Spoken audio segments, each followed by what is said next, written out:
বললেন ওয়াসাইনাল ইনসানা বিওয়ালিদাইহি, শিরকের কথা যখন লোকমান সন্তানকে জানালো, এবার আমি আল্লাহ পৃথিবীর মানুষগুলোরে জানিয়ে দিলাম, খবরদার খবরদার, মা বাবার সাথে কখনো খারাপ আচরণ করো না।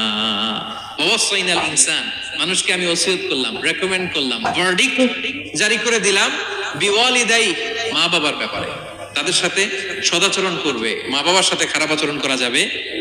জান্নাতে একটা দরজা আছে, নাম আল আব, বাবা, আর একটা আল উম, মা।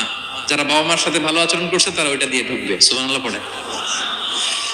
এক লোক বললেন, ইয়া রাসূলুল্লাহ, আমার মাকে কাঁধে করে কাবার চারদিকে ঘুরিয়েছি, তাওয়াফ করিয়েছি, প্রচন্ড রোদের মধ্যে আমার মাকে কাঁধে করে কাবার চারদিকে লাব্বাইক লাব্বাইক বলে অনেকবার ঘুরিয়েছি। ইয়া রাসূলুল্লাহ, আপনি আমাকে বলে দেন, ছোটবেলা যখন আমি আমার মায়ের বুকের দুধ খেয়েছি, ওই দুধের শোধটুকু আদায় হয়েছে কিনা? বিষ্ণুই বললেন, কি প্রশ্ন করলা তুমি? লাউ কাতাতা জিলদাক, তুমি যদি তোমার গায়ের চামড়া কেটে জুতা বানিয়ে দাও, চামড়াটা কেটে শুকিয়ে যদি জুতা বানিয়ে তোমার মায়ের পায়ের নিচে দিয়ে দাও, ছোটবেলায় মায়ের বুকের যে দুধ খেয়েছো, একটা দুধের এক ঢোক দুধ খাওয়ার শোধ আদায় হবে না। এক ঢোক যে দুধ খেয়েছো ওইটারই শোধ আদায় হবে। খবরদার খবরদার, বাবা মার ব্যাপারে সাবধান।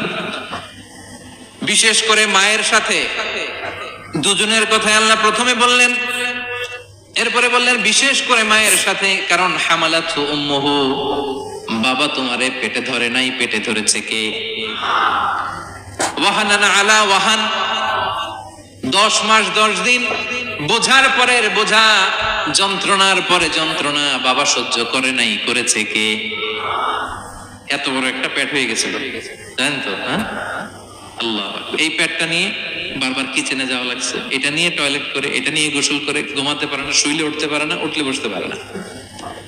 একদিন 2 দিন, 1 সপ্তাহ 2 সপ্তাহ, 10 মাস 10 দিন আমার মাকে এই কষ্ট দিয়েছে। মায়ের কলিজার মাঝখানে লাথি মেরে দুনিয়াতে এসেছে। এরপর আল্লাহ বললেন, ফিসালুহু ফি আমাইন, এখানেই শেষ নয়, দুধ ছাড়াতে লেগেছে 2 বছর। কয় বছর? ওগো মা, তুমি এই ধরনের শ্রেষ্ঠ নিয়ামত